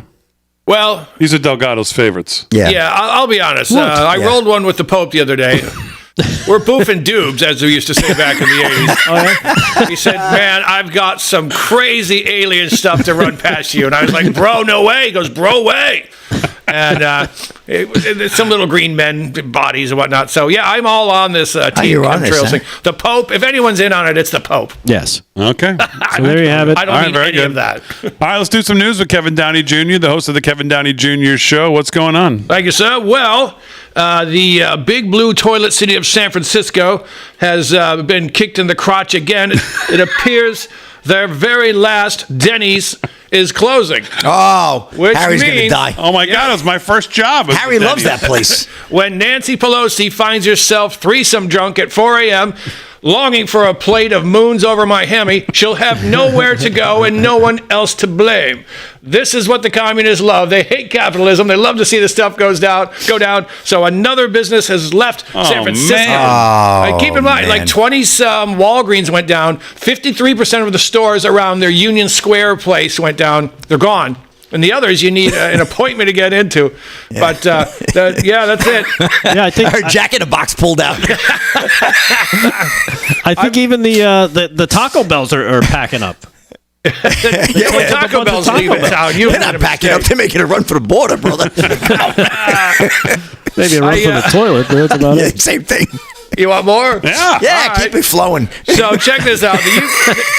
The UK has been on fire. The globalists have really done a number there. As you probably know, read the Rotherham rape scandal at all the towns. Pakistani Muslim men gang raping women for 18 years. Well, finally people have had enough. They're fighting back, and 1,000 people have been thrown in jail, and it appears almost all of them would be white people who've said, hey, we're sick of our little girls getting stabbed and our wives and mothers and sisters getting raped.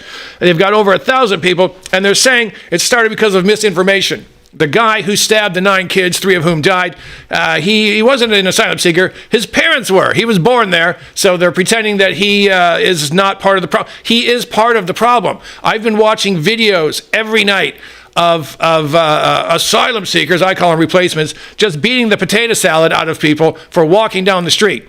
This is game on. This is what the globalists want, folks. And it's coming. It's in Venezuela. It's coming here. It's all coordinated. None of it is a problem. And don't go to San Francisco if you're drunk and hungry. Drunk and hungry, yeah. All right, very good. Anything else, Kev? Oh, yeah, I've got tons of these. We can go all day. Check this out. Give me one more. One more. So remember, you guys remember the frat boys who defended the flag? Yeah. North Carolina, right? Yep. In North Carolina. Wow. Well, they're gearing up for a little more Nazi Hitler Youth violence. I shall read in my broadcaster's voice. Anti-Israel agitators at the University of North Carolina are vowing resistance by any means necessary. We all know what that means. When the school year begins August 18th. And I'll just break this down. What they're saying, resist by any means necessary. We will do what it takes, all forms of principled action. So they're threatening violence is what they're doing if they don't get their little Nazi way. So if you're against genocide of Jewish people, then you're probably going to find yourself on the receiving end of Antifa's, I don't know what weapons they use, umbrellas or something very un-American. Oh, here comes the penguin. He's poking around. So they're gearing up for violence at the university. Remember, fomenting student violence is one of the 45 goals of communism, to take over a nation without firing a shot. So you're going to see more of that. That's what's coming up. They took their summer break. They went to the Hamptons or wherever their little commie Nazis go to summer, and now they're coming back. And they're cranky. There you go. All right, very good. Kevin Downey Jr., of course, listen to him 10 to 11 each morning, Monday through Friday, 103.9 LI News right here in New York.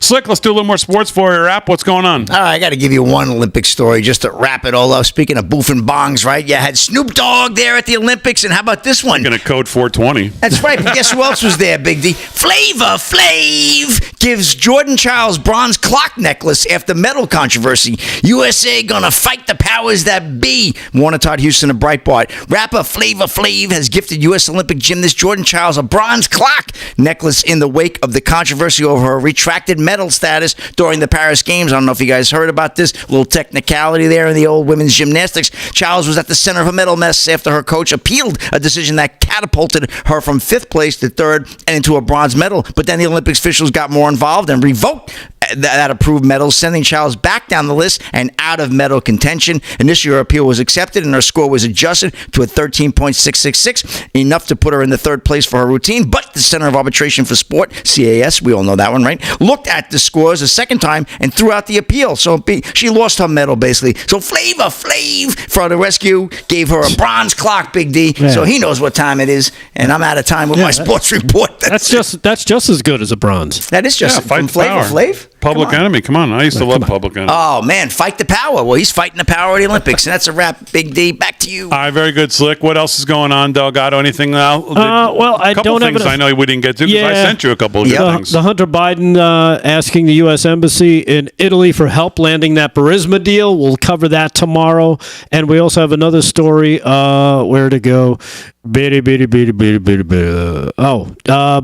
legacy. Nope, not that one. That one from Just the News. This one, Kamala Harris story, demanding ID to attend her rally, even though she opposes voter ID. You can't make it up. The hypocrisy is right there in your face, on display at all times. I wonder if she'll answer any questions about this. Probably not. Well, let's think. Probably not. Yeah. I saw one of her spokes dummies on CNN today asked, maybe CNN's getting desperate now after the Elon Musk Trump thing last night. What's her name? Ellen, whatever her name is, Elroy, I think, or something. I don't know what her name is. She's a spokesperson for Kamala's.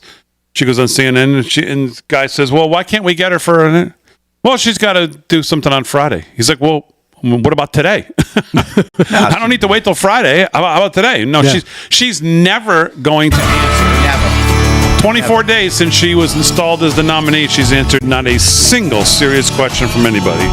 And look for that to continue. All right, as always, we salute our military, active and active police, firefighters, first responders, EMTs, all emergency personnel, everybody on the front lines who protect us, everybody that keeps the country moving forward. We will see you tomorrow night. Great job, guys, on the show. Aaron, Fran, as always. We will see you tomorrow night, live from Studio 6B, 8 o'clock. We'll see you then.